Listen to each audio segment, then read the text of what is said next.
I thirst is one of the last things that Jesus says. And believe it or not, there's a lot we can get out of this phrase. I want to share with you some facts about what was going on in this moment. And I hope it will give you a lot of context because it's what the words I thirst means. It's actually more about what the words accomplish. You see, it's not a lot of meaning in the words I thirst at first glance. A lot of people read that for the first time and just see that he was thirsty. I mean, who wouldn't be thirsty enough to ask for something to drink in that position? There was actually a lot more going on. And we have, as we have learned from the previous videos in this series, Jesus was very deliberate with what he said on the cross. There's a lot of meanings behind everything he said on the cross. I mean, they were essentially his last words, and he had to be sure to make them count. Everything during that time on the cross, Jesus fulfills about 28 prophecies. And in his time on earth, he fulfills hundreds of them. In fact, it's highly debated how many he fulfilled because we can't actually count how many because we don't really know where to stop or start or stop.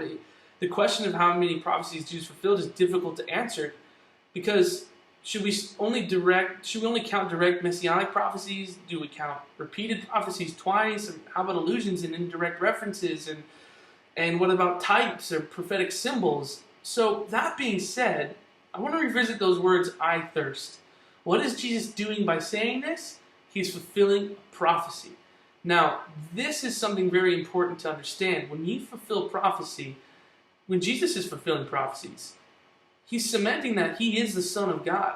And that was something that was debated for his entire journey in the Bible by everybody around him, for one. And even today, people debate, is he really the Son of God? Well, what proves more than hundreds of prophecies? To put it in context, for someone to even fulfill 8 prophecies in their lifetime, the chances of that happening is 1 in 1,000 trillion.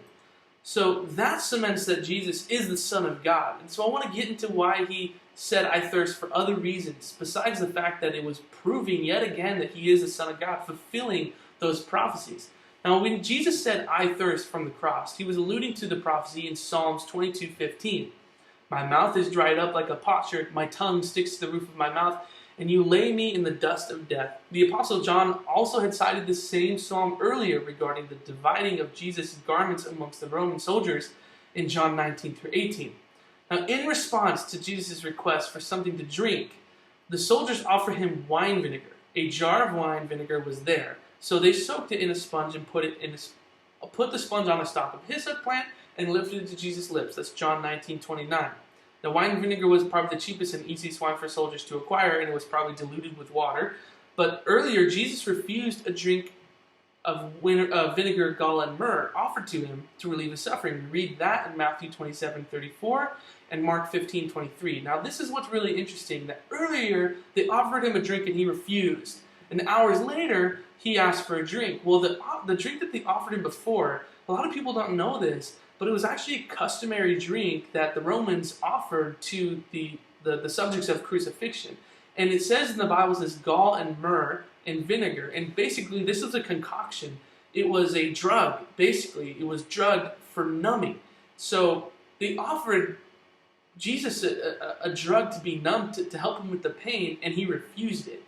And I think it's really amazing that he refused that drink because he bore the full experience of a crucifixion for us. He wanted to be not drugged and loopy. He needed to be fully himself. And we see that everything that he's saying is fully himself. He's fulfilling these prophecies. So after that, the soldiers mockingly offer him wine vinegar, but did not allow him to drink it. We looked at in Luke 23:36. But several hours later, Jesus states, I am thirsty, thus asking for a drink. This time, the soldiers gave him some, and this action was a fulfillment of the Psalm 69:21 prophecy that says, they put gall in my food and gave me vinegar for my thirst.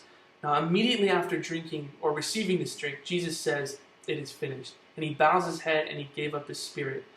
Now, there's another very practical reason Jesus says, I thirst. He says, I thirst from the cross because he needed to say something clearly. How many of you have had a dry throat or a dry mouth? It's really hard to speak when everything's dry. And so he asked for a drink just for the sole reason, in my opinion, for the sole reason so that he can say what he's about to say clearly, powerfully, with volume. His final statement, which we all know. Now, I thirst when he says that, he didn't just say, I thirst to fulfill yet another prophecy, which just, again, like I said, proves that he's the Son of God. But he does it so that he can be heard. The next thing he can say can be heard. And that's what I think is so powerful. It's something that we can really dwell on when we're going through these words and when we're going to hear the next, is that he bore all that and he fulfilled prophecies and he did all these things. I mean, it's crazy. It's something that really blows my mind. And I really hope that you guys got something out of this. I really hope that maybe put some more perspective in your heart for something like this as we go through these words.